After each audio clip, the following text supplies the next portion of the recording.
everyone, welcome boys and girls back to Pommyinoz. It's another video. We're doing daily uploads. It's really cool. It's nice to have this little office, this nice little outdoor aesthetic.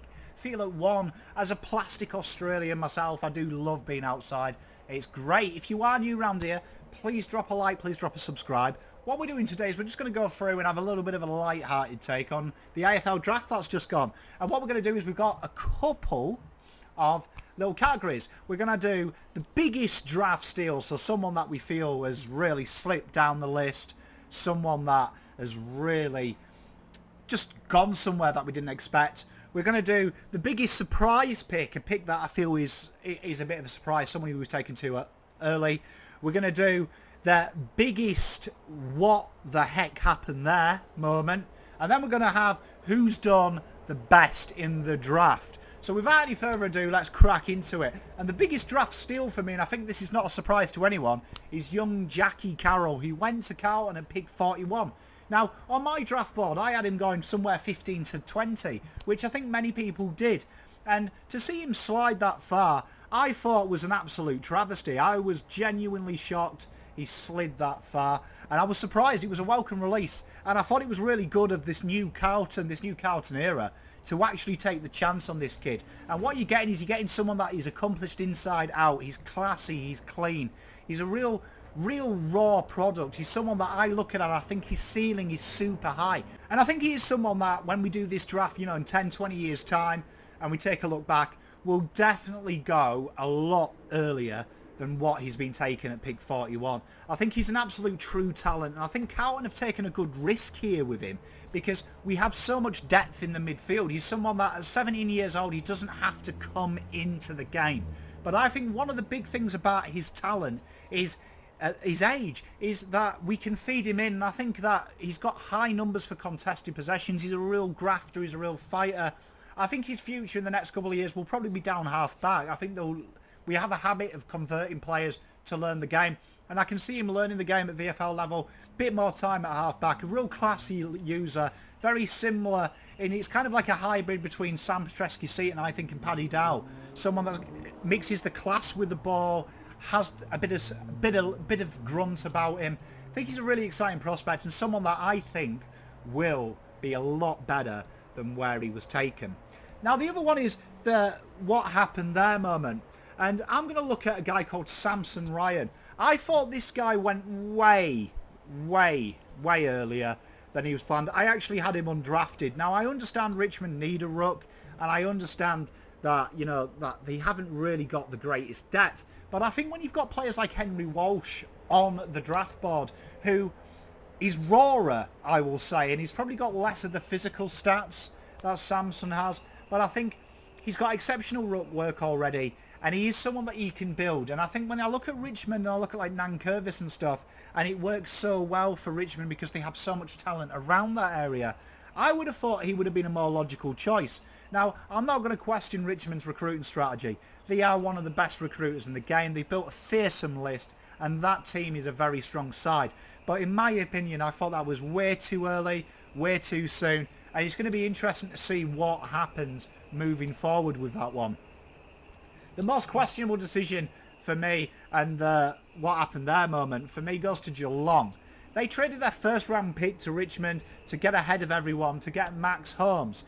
Now, I thought this made zero sense. I thought Max Holmes was, if anything, a late 40s pick. I would have said he would have been definitely there come 33, which is when they had a pick that's next. I just think it's a big one. And I know Geelong are not really synonymous with young picks, are they? I mean, they usually take people who are 33, so maybe the pick 33 threw them off. But I thought it was a very weird selection. Time will tell if that was a savvy move.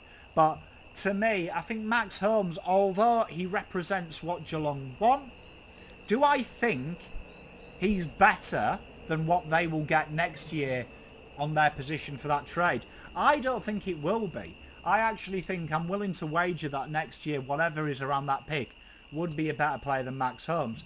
Not to downplay Max Holmes, he is incredibly talented, he's got a good base, and he is in a very good football club now to learn his craft. But to me, I thought it was way too soon, way too early. Now finally, we'll finish with the best performance of the draft. Now, to me, it was a tough one, this, but I thought Collingwood did exceptionally well. And I'll tell you this, about 3 weeks ago, we thought Ned Guy was an absolute clown. We thought Ned Guy had ruined it, absolutely destroyed himself.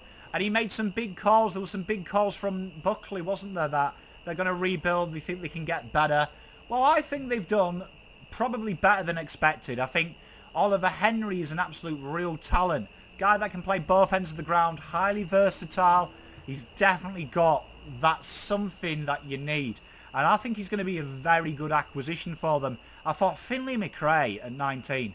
I had him in top 10, and in my personal opinion, I thought he would go very early. Natural accumulator at the ball, very classy. A bit like Jack Carroll in the terms of he can play inside and out. Got a lot of talent. He's the younger brother of Jack, as we know, who's a very good player. Kind of a similar player in an aesthetic that he can impact the midfield. I think that that's a great get, and he's someone that's going to be a natural, I would say, upgrade of Adam Treloar moving forward. Reef McInnes, the worst kept secret in AFL.